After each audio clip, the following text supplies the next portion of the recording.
ሮሜ ሰዎች በላከው መልእክቱ ምዕራፍ 7 ቁጥር 22 ነው እና ስለዚህ ሕግ ማለት አድርግ አታድርግ፣ ሁን አትሁን የሚል መመሪያ፣ ትዕዛዝ፣ ማእሰር ማለት ነው እና ስለዚህ በዚህም ልክ ቅዱስ ጳውሎስ የእግዚአብሔርን አድርግና አታድርግ ያለውን ቃል ሲያስብ ሲያነብ ሲመለከትና ከሕግ እግዚአብሔር የወጡ ሰዎች የሚያደርጉትን ድርጊት አድርጎ አይቶ ሁለቱን ነገር ሲያመዛዝናቸው የእግዚአብሔር ሕግ እጅጉን ጠቃሚና ለልቡናው ተስማሚ እንደሆነ ሲያስረዳ ሐዋዝ ውእቱ ሕገ እግዚአብሔር በውስተ ልብየ፣ እነሆ የእግዚአብሔር ሕግ በልቡናዬ ተስማሚ ነው።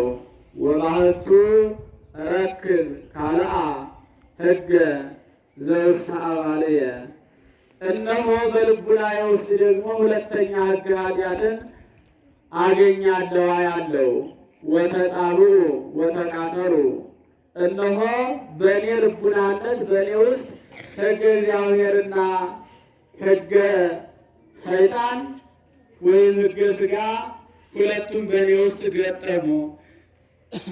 እነዚያ ሁለቱ ገጥመው ያ ሕገ ኃጢአት ሲማርከኝና ወደ እሱ ሲወስደኝ አያለሁኝ ብሎ ሥጋዊ ፍላጎትና ሕገ ዓለም እንደሚያሸንፍ እንዲህ ይናገራል እና ስለዚህ የእግዚአብሔር ሕግ ተስማሚ ነው ብሎ የተናገረበት ዋናው ዓላማ ምክንያት የእግዚአብሔር ሕግ ባይኖርና በእግዚአብሔር ሕግ ሁሉ ባይቆም ሰው ሁሉ በዚህ ዓለም መኖር እንደማይችልና ይልቁንም ቢኖርም እንኳን በጭንቀትና በመከራ እንደሚኖር አሳስቦት ነበረ። እንግዲህ እግዚአብሔር ሕግ መስጠት የጀመረው ከመጀመሪያ ቀን ጀምሮ ነው። ምክንያቱም መዝሙረኛው ቅዱስ ዳዊት እንዲህ ብሎ ተናግሯል። ወውእቱ አዘዘ ወተፈጥሩ ወወሀቦሙ ትእዛዘ ወኢሃለፉ፣ እነሆ እግዚአብሔር ፍጥረታትን ፈጠረ። የፈጠረውን ፍጥረት ሁሉ ለፈጠረው ፍጥረት ደግሞ ሕግን ሰጠ። የሰጣቸውን ትእዛዝ አልተላለፉም። የተላለፉ ቢኖርም እንኳን ተጎዱ። ስለዚህ የእግዚአብሔርን ሕግ አለመተላለፍ ትልቅ ነገር ነው ብሎ ይናገራል፣ ያብራራል። ይህም የመጀመሪያ ፍጥረታት ተፈጠሩ፣ ትእዛዝ ተሰጣቸው፣ በትእዛዛቸው ጸንተው ኖሩ የተባሉትን ለመመልከት ብንሞክር የመጀመሪያው ሰማይ የእግዚአብሔር ፍጥረት ነው። ነገር ግን ሰማይ ወደ ላይ በዚህ ላይ እንዲህ ወደ ተሰቅሎ እንዲቀመጥ ያደረገው ባላ ወይም የተለያየ ምሰሶ አይደለም፣ ሕገ እግዚአብሔር ነው። ወበቃለ እግዚአብሔር ጸና ሰማያት፣ እነሆ በእግዚአብሔር ቃል ሰማይ ጸና ማለት ባለበት ቆም ተባለ። ምንም ያለ ምሰሶ በትእዛዝ ቆመ፣ ጸና። እንዲሁም ምድርም ባለችበት ረግታ እንድትቀመጥ ሆነች። እነዚህ ሁለቱ ነገሮች ትእዛዝ እግዚአብሔርን ባያከብሩ፣ በትእዛዝ እግዚአብሔር ባይሄዱ አስቸጋሪ ነገር ነበረ። ሰማዩ የእግዚአብሔርን ትእዛዝ ዘንግቶ ወደ ምድር ቢወርድ፣ ምድር የእግዚአብሔርን ትእዛዝ ዘንግታ ወደ ላይ ብትወጣ በዚህ መካከል ፍጥረት መኖር አይችልም። ስለዚህ እነዚህ የጸኑት በሕገ እግዚአብሔር ነውና፣ ስለዚህ ሕገ እግዚአብሔር ለእኔ ተስማሚ ነው፣ ሕገ እግዚአብሔር ለእኔ መልካም ነው። እነሆ አሁንም መልሶ ፍጥረታትን ለታውቁል ምድር ዘራ በበዘሩ ወበበጽየሁ፣ እነሆ ምድር አትክልትን አዝሪትን ታውቅል ብሎ እግዚአብሔር አዘዘ። ይኸውም ሕግ ነውና በእግዚአብሔር ሕግ ዓለም ከተፈጠረ ጀምሮ እስከ ዛሬ ድረስ እጽዋት እያበቡ እያፈሩ፣ አዝሪት እያለመለሙ እያበቡ እኔ እንድመገብባቸው ሁነዋል። ስለዚህ የእግዚአብሔር ሕግ ለልቡናዬ ተስማሚ ነው ማለት ምግብ በምፈልግበት ጊዜ ምግብን ምድር ምንጊዜም እንድታወጣ ትእዛዝ ሰጥቷታል። ይኸው ሕግ ሆኖ ይቀጥላል፣ ወደፊትም ይሄዳልና ይሄ ተስማሚ ነው። እንደገና ደግሞ እየበላው እየተመገብኩ ስንቀሳቀስ ጨለማ እንዳይወጠኝ ፀሐይን በሰማይ እንዲያበሩ አደረገልኝ። ይኸውም የእግዚአብሔር ትእዛዝ ነውና፣ ስለዚህ የእግዚአብሔር ትእዛዝ ለኔ ለልቡናዬ ተስማሚ ነው። እነዚህ ሁሉም ነገሮች የሚሄዱት በትእዛዛቸው ነው፣ የሚጸኑት በትእዛዛቸው ነው። ፀሐይ አይመረ ምዕራቢሁ ታመጽ ጽልመተ ወይከውን ሌሊተ፣ እነሆ ፀሐይ መግቢያውን አወቀ። ፀሐይ በምስራቅ ወጥቶ በምዕራብ እንዲገባ ሆኖ ሕግ ተሰርቶለት ነበርና ይህንንም አወቀ። እነሆ ፀሐይ መግቢያውን መመላለሻውን ያውቃል። ሲገባም ፀሐይ ሲገባ ከገባ በኋላ እንደገና ጨለማ ይመጣል። ወወቱ ይወፁ አርዌ ገዳም ወእግለ አናብስት ይጥህሩ ወይመስጡ ሀበ እግዚአብሔር ሲሳዮሙ። እነሆ በዚያም ፀሐይ በገባ ጊዜ ደግሞ ፀሐይ ባለመኖሯ የሚንከባከባቸው ሕግ የሰራላቸው የሚንቀሳቀሱ እንስሳት ከጉድጓዳቸው ወጥተው አራዊት ወደ ጫካ ይገባሉ። ወይስዕሩ ወይመስጡ በዛ በጫካው ያለውን ለመፍረድ፣ ሁለተኛም ወደ እግዚአብሔር ለመለመን አናብስት ይወጣሉ ወደዚህ ዓለም። ያንንም ሲሳያቸውን ተመግበው ምግባቸውን በልተው ከጨረሱ በኋላ ወሶበ ይሰርቅ ፀሐይ የአቱ ወይውዕሉ ውስተ ግበቢሆሙ። እነሆ እነሱ ወደ ጉድጓዱ ተመልሰው በጉድጓዳቸው ውስጥ ይውላሉ እና በዚህ ጊዜ ሰው ይወጣና ሲሰራ ሲቆፍር ሲያርፍ የተለያየ ግብረ ሥጋ ሲያደርግ ይውላል እስከሚመሽ ድረስ። ከዛ ከመሸ በኋላ ወደ ቤቱ ይገባል። አብይ ግብርከ እግዚኦ ወኩሎ በጥበብ ገበርከ። እግዚአብሔር ወይ ነው የሰራውን ስራ ባሰብኩ ጊዜ እጅግ አደንቃለሁ፣ ሁሉን ነገር አንተ ያደረከው በጥበብ ነው ብሎ መዝሙረኛው ቅዱስ ዳዊትም ይናገራል ማለት ነው። ስለዚህ የህግ ነው ከተባለ ህግ ነው ማለት ነው። ህግ ባይኖር ቅድም ስላችሁ እንደነበረው እስከዛሬ ሰማይ ወርዶ እኛን ይጫነን ነበረ። ህግ ባይኖር ለሊት ተንቀሳቀሱ ተብሎ ባይታዘዙ አናብስት አናብርት እንዲሁ ጅቡን ሁሉ ቀን ወጥቶ እኛን ሁሉ እንስሳቱን ሁሉ ሲበላ ይውል ነበር እና እንዲህ ያጠፋል ነበር። ነገር ግን ህጉ የተፈቀደው አራዊት በምሽት እንዲንቀሳቀሱ ምግባቸውን ሁሉ እንዲመገቡ፣ የሰው ልጅ ሌሊት ወደ ቤቱ ገብቶ በቤቱ እንዲያደርና ፀሐይ ሲወጣ ግን ለምግበ ሥጋ ፍለጋ እንዲወጣ ነው። ለምን ከተባለ ይህ ህግ ባይሰራ ሁልጊዜም ቀን ቢሆን አንደኛ እኛ ድካም እንደክማለን፣ በሁለተኛ ደረጃ ደግሞ እኛና አራዊት ሁለታችን በአንድ ላይ ስለማንስማማ ሁለታችንም ተገዳዳዮች ነን። እነሱ እኛን ይባላሉ፣ እኛ ደግሞ እነሱን እንገላቸዋለን። ስለዚህ እግዚአብሔር ይህን ህግ ሲያቆም ከሁለት ለየ ማለት ነው። ስለዚህ ህግ ሆኖ ለምን ጊዜው ይቀጥላልና ይህንን ሲያስብ ነው ቅዱሱ እነሆ ሁሉን በጥበብህ አደረግክ፣ ስለዚህ አንተ ህግ ለእኔ ተስማሚ ነው ብሎ ስለ ህግ አስፈላጊነት እንዲህ ይናገራል ማለት ነው። ታዲያ ከዚያ በመቀጠልም በኦሪቱ እግዚአብሔር ህግን ሲሰጣቸው ለእስራኤል የሚጠቅም ህግ ነበር የሰጣቸው። በዘጸአት ምዕራፍ 20 ቁጥር 3 ጀምራችሁ ስታነቡት የመጀመሪያ ከእግዚአብሔር ከአምላካቸው ውጭ ምንንም እንዳያመልኩ ይሄንን እግዚአብሔር ትእዛዝ ሰጥቷቸዋል። ለምን ከተባለ ለጊዜው መስሎ የሚመለክ ነገር ቢኖርም እንኳን ነገር ግን ከምንም ነገር እንደማያድናቸው ሲያስረዳና ሲያስገነዝብ መጨረሻ ወደ ቅድስት መንግስቱ የሚያወርሰው እንጨት ሳይሆን እግዚአብሔር መሆኑን ሲነግራቸው ይህንን ህግ ሰርቶላቸዋል። ሁለተኛ ደረጃ ደግሞ የነገስታቱን ስም እየጠሩ በነገስታቱ ስም እየሰገዱ ለነገስታቱ ብቻ እየገበሩ አምላክ የለንም በማለት በዚህ ዓለም ነገስታት ብቻ የሚኖሩ የሚመስላቸው ሰዎች እንዳይገለጹ። ሁለተኛ ደግሞ ምን ብሏቸዋል መሰላችሁ? እነሆ ከኔ ውጭ ለጸሎት ስም አትጥሩ፣ ለጸሎት መጠራት ያለበት የኔ ስም ነው። ስለዚህ አንድ ሰው ወደ ሆነ ቦታ ልንጠራውና ልንጠቅሰው ብናስብ አስቀድመን ስሙን እንጠራዋለን፣ ስንጠራውም ይመጣል። ስለዚህ እኔ ወደ እናንተ ለበረከት የምመጣው ስሜን በመጥራት ነውና ስለዚህ መዓት ሲመጣባችሁ መዓቱን ለማራቅ ምሕረታችሁ ምሕረቱን ለማምጣት ስትፈልጉ ከእግዚአብሔር ስሞች የማንንም ትጥሩ፣ ይህን ብሎ ህግ ሰጥቷል። ለሶስተኛ ደረጃ እቀቡ ትእዛዝየ፣ እነሆ ትእዛዜን ጠብቁ። ይህችው ምንድን ማለት ሰንበትን ማክበር ነው። ሌላውን ቀን የግብር የሥጋ ስራ ስሩበት፣ ተንቀሳቀሱበት። ነገር ግን የመጨረሻዋ ሰባተኛዋ ቀን እሷን እረፍት አድርጓት ብሎ ከሶስቱ ሕግጋት መካከል አንዷ ይችላል ማለት ነው። እና ምዕመናን የእግዚአብሔር ሕግ ለእኛ መልካም ነው፣ ለእግዚአብሔር ሕግ ለእኛ የተስማማ ነው። ለምን ከተባለ ዕለተ እሑድን ዕለተ ቀዳሚትን እግዚአብሔር ለእኛ የእረፍት ቀን ባያረጋት ኑሮ ምን ጊዜም ቢሯችን ብንውል የእግዚአብሔር ቃል ነበረ። ስለዚህ እግዚአብሔር ቸርነት እሑድ ቅዳሜን ስራውን ሰርቶ አረፈና በዚህች እናንተ ምረሙባት። ቢሮም የተለያየ ስራ ስትሰሩ ይህን ስራ ስራውን ቀን ነገር ግን በዕለተ ሰንበት እረፉባት።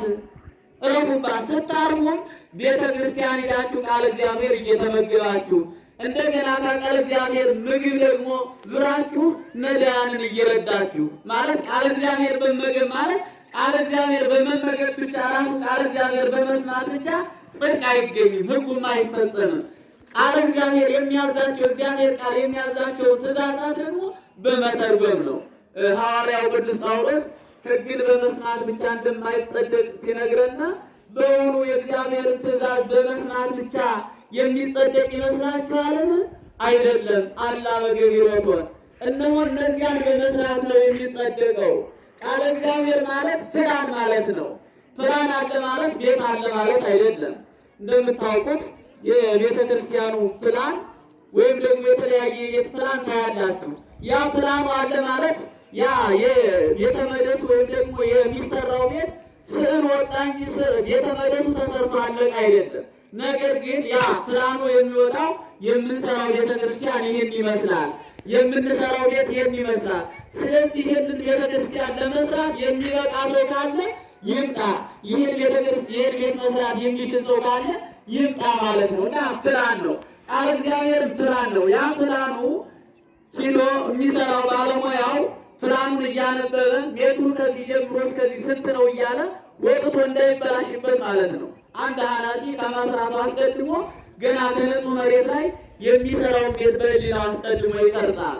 ይህን ያህል ቆርቆሮ ይበቃዋል ብሎ ይገምታል ማለት ነው። እና ስለዚህ ያ ፕላኑን ያወጣ ወይም ደግሞ ይህን ያህል ቆርቆሮ ይበቃኛል ያለው ሰው ሜትር ካወጣ በኋላ ከዚያ ወጥቶ ጉድጓድ ሊቆፍር አይችልም። ከዚያ ወጥቶ ከቆፈረ ቤቱ ይበላሻል ወይም ደግሞ ሌላ ጭማሪ ያስፈልገዋል ማለት ነው። እና ስለዚህ ሜትር ማለት ከዚህ አትለፍ ከዚህ አትፍረስ የሚለውን ነገር የሚያስተምር ነው። ስለዚህ ቃል እግዚአብሔር ማለት ዝም ብሎ ገና ፕላን ነው። ነገር ግን ጾም ጾሙ ሲል ጾሙን ጾመን ወደ ተግባር እንድንገባ፣ ዝክር ዘክሩ ሲል ዝክሩን ዘክረን ወደ ተግባር እንድንገባ፣ እንደገና ደግሞ ተፋቀሩ አንድ ላይ ሁኑ ስንባባል ደግሞ ተፋቅረን ወደ ፍቅር እንድንገባና ሕጉን እንድንጠብቅ የሚያደርግ ነውና መጻሕፍትን በማዳመጥ ብቻ አይጸደቅም። ስለዚህ ምን ያስፈልጋል? ስራ ያስፈልጋል፣ ጾም ያስፈልጋል፣ ስግደት ያስፈልጋል፣ ምጽዋት ያስፈልጋልና ይህ ሁሉ ነገር የሚደረገው ደግሞ በምንድን ነው ከተባለ መጻሕፍትን በመስማት ነው። መጻሕፍትን ለመስማት ደግሞ ግዴታ ቤተ ክርስቲያን መምጣት አለ። የእግዚአብሔር ድምፅ ከምትሆነው ማለት ነው። ወደ ቤተ ክርስቲያን ለመምጣት ደግሞ የሥራ ቦታ ደግሞ መዘጋት አለበት። ለምን ከተባለ ከዚያም ያው ግብረ ሥጋ እስካለ ድረስ የምንጠቀምባት የዳቦ የሻይ እስካለ ድረስ ያቺ ቤት የምትዘጋው ደግሞ ያቺ ቢሮ የምትዘጋው ደግሞ ለመዘጋቷ ምክንያትና ሕግ የሰራው እግዚአብሔር ነው። የመጀመሪያ ጊዜና በዕለተ ሰንበት እንድናር እግዚአብሔር ረቡባት ብሎ የሰጠን የሰንበት ቀን ናት። ይህንን ሲያስብ ሐዋርያው ቅዱስ ጳውሎስ ሐዋርያት ውእቱ ሕግ እግዚአብሔር በውስተ ልብየ፣ እነሆ የእግዚአብሔር ሕግ ለእኔ ተስማሚ ነው አለ። የእግዚአብሔርን ቃል እንዲሰማ ዕለተ እሑድን አክብሩ ብሎ ሕግ ሰርቶልኛልና ስለዚህ ለእኔ ይሄ መልካም ነው ተስማሚ ነው ብሎ ይናገራል። ስለዚህ ሕግ እግዚአብሔር ለእኛ ተስማሚያችን ከሆነ ከሕግ እግዚአብሔር ወጥተን በዕለተ ሰንበት ሌላ ቦታ ለምን እንውላለን? ይሆናል። አሁን አስቸጋሪው ነገር ይሄ ነው። ሕግ ማለት ማሰሪያ ነው። ሕግ ማለት ቀንበር ነው። ቀንበር ታውቁ ከሆነ በገጠሩ ያልቀናውን ወይፈኑን ጥጃውን ለማቅናት በቀንበር ነው የሚያዘው ከበሬው ጋር ማለት ነው። ታዲያ ያ ያልቀናው ይፈነጥዝ የነበረው ይወጣ የነበረው ለምግባር ለሰራ የነበረው ጥጃ እንደገና በዚያ በማንቆ በቀንበሩ ተይዞ ቀንቶ ጥሩ በሬ ሲሆን ታዩታላችሁ። ስለዚህ ሰውም የእግዚአብሔር ሰው የሚሆነው በሕግ ጸንቶ ሲኖር ነው። በሕግ እግዚአብሔር ጸንቶ ሲኖርና ሲኖር በዚያ ልክ እንዲህ ያደርጋል። ያው ሕግ ማሰሪያ እንደሆነች እንደሚታወቀው ማሰሪያ ብዙውን ነገር አንድ አድርጎ የሚያስር ነው። ሲሄዱ እንዳይፈታ ሲሄዱ ደግሞ በየመንገዱ እንዳይወድቅ አንድ የሚያደርግ ነው። የሺህ ፍልጥ ማሰሪያው ልጥ ይባላል። ብዙውን ልጥ በአንድ ብዙውን ፍልጥ በአንድ ልጥ አስረን ተሸክመን እንደምንሄደው ሁሉ ይህን አንድ እንደሚያደርግ የእግዚአብሔር ሕግም ምዕመናንን አንድ ያደርጋቸዋል። ምዕመናንን ከካህናት ይህን ሁሉ አንድ የሚያደርጋቸው የእግዚአብሔር ሕግ ነውና በሕግ እንድንጸና ሲያስብ ይህንን ይናገራል። ነገር ግን አንድ ሰው ከሕግ ወጥቶ መላ ሌሊቱን ሲሄድ ቢያድር አንበሳ ይሰብረዋል። ካዲያም ደግሞ አልፎ ሌላ ነገር ሁሉ ሊያገኘው ይችላልና በሕግ መውጣት መውረድ ቢኖር መልካም ነው እና ስለዚህ የከሆነ የቤተክርስቲያን ሕግ ስርዓቷ ምንድን ነው ካላችሁ፣ ቤተክርስቲያን በየዘርፉ ሕግ አላት፣ ስርዓት አላት። በትዳር ጊዜ ስርዓት አላት፣ በቀብር ጊዜ ስርዓት አላት፣ በሕመም ጊዜ ስርዓት አላት። ይህን ሁሉ ስርዓት ግን እኛ መጠበቅ ትልቁ ነገር ነው። ለምን ከተባለ ሕግን መስማት ብቻ በቂ አይደለም፣ መተግበርም ያስፈልጋል እንጂ ብሎ ቅዱስ ጳውሎስ እንደተናገረው ማለት ነው። እና ስለዚህ ጋብቻ ሲደረግ ቀጥታ ቤተክርስቲያን መጥቶ ስርዓት ተደግሞለት የቤተክርስቲያን አባል የምንሆንበት እግዚአብሔር ምስጢሩን ጸጋውን የሚያሳድርበት አንድ ምስጢረ ተክሊል የሚባል አለ ከሰባቱ ምስጢራት መካከል አንዱና፣ ስለዚህ በዚህ አማካኝነት የእግዚአብሔር እንድንሆን ነው። ስለዚህ አሁን እንደው በዘመናችን ቅድም ታዩ ነበረ በወዲያ ሄደው ያለቅሱ ሲሉ ካህኑ ሲመልሷቸው እና ስለዚህ ይሄ የቤተክርስቲያን ሕግ አይደለም ተውቀት ከሕግ ወጥቶ መስራት ምን ይሰራል? ምን ይረባናል? ምን ይጠቅመናል? አታልቅሱ የተባለው እኮ ለእኛ እንዲጠቅመን ነው። አንድ ሰው ቆረጥ ብሎ ሳምንቱን ሙሉ ፊቱን እየነጨ ቀሰ ቢሰነብት የሞተውንም አይጠቅመው ራሱም ደግሞ አይጠቀምም። ለምን ከተባለ ይጎዳል፣ ከእግዚአብሔር ሕግ ይወጣልና የምናደርገው ስራ መልካም እየሆነ የምናደርገው አድራጎት መልካም እያለ ነገር ግን አንዳንድ ሕግጋትን ለማክበር በጣም እየተቸገርን አያለሁኝና በትእዛዙ መጽናት ይኖርብናል። አታልቅሱ ብትባሉ ለእናንተ እንድትጠቀሙ ነው፣ እንዳትጎዱ ነው። ሰው በሐዘን ብዛት በልቅሶ ብዛት አካሉን ስለሚያጣ ነው። ስንቶች እኮ ናቸው በየልቅሶ አካባቢ ራሳቸው እየሳቱ ሐዘኑ እየጎዳቸው ከሕይወት እየወጡ የምንመለከታቸውና ስለዚህ የእግዚአብሔር ሕግ አታልቅሱ ይላል። ይህም ለሁላችንም ተስማሚ ነው ብሎ ሐዋርያው የሚናገረው ይህን ሁሉ ነገር ጭምቅ አድርጎ ባንድ ነው እና እንደው እውነት ለመናገር እንደምትሰሩ ስራ እንደምታደርጉት አድራጎት እጅጉን በጣም ጥሩ ነገር እያደረግን ነው። ነገር ግን ሕግን በመጠበቅ ብናደርገው ደግሞ ይባስ ከእግዚአብሔር ጋር አንድ ያደርገናል። ይህን ሕንፃ ቤተክርስቲያን የምትሰሩት አሁን ዝም ብላችሁ አይደለም፣ ዝም ብለን አይደለም፣ ሕግ ላይ ስላገኘን ነው። ለምን ከተባለ እግዚአብሔር በነቢዩ ላይ አድሮ ሕግ ሲሰጠና እነሆ ወደ ተራራ ውጡ፣ ወደ ተራራ ወጥታችሁ እንጨቱን ሰብስቡ፣ የእግዚአብሔርን ቤተ መቅደስ ስሩ፣ በዚያም እኔ አድርበታለሁ፣ ስታመሰግኑ በዚያ ላይ ደስ ይለኛል። ይህ አሁን ሕግ ነው። አሁን እግዚአብሔርን የሚያስደስት ትልቅ ነገር እያደረጋችሁ ነው። በተለይ እንደ ስታይሽ አካባቢ እውነት ለመናገር በጣም የምትደነቁ እውነት የእግዚአብሔር ሰው የሆናችሁ እግዚአብሔር ከኪሳችሁ ገብቶ የሚያመለክትላችሁ ከንብረታችሁ ገብቶ የሚጨምርላችሁ እንጂ እናንተ ሰርታችሁ ብቻ የምታፈሩት እስከማይመስል ድረስ የምትሰጡት ስጦታ እጅጉን ያስደንቃል። ከእናንተ ቤተክርስቲያን የሚገባው መባ የትም ቤተክርስቲያን አይገባል።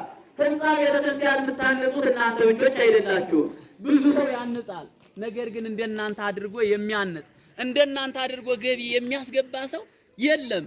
ይህን ሁሉ ነገር እያደረግነ በአንዳንድ ሕግና በተለያየ ነገር ከእግዚአብሔር መውጣት መልካም እንዳላይደለ ለመገንዘብ ሕግ እግዚአብሔርን መፈጸም ትልቅ ነገር ነው። ጸሎታችሁም ስለሚያግዛችሁ ነው። እግዚአብሔርም ስለሚበረታችሁ ነው። ምክንያቱም አንዳንድ ጊዜ ልቡናው ጥሩ የሆነ ሰው እሱ ብፁዕ ነው። ልቡናው መልካም የሆነለት ክፉ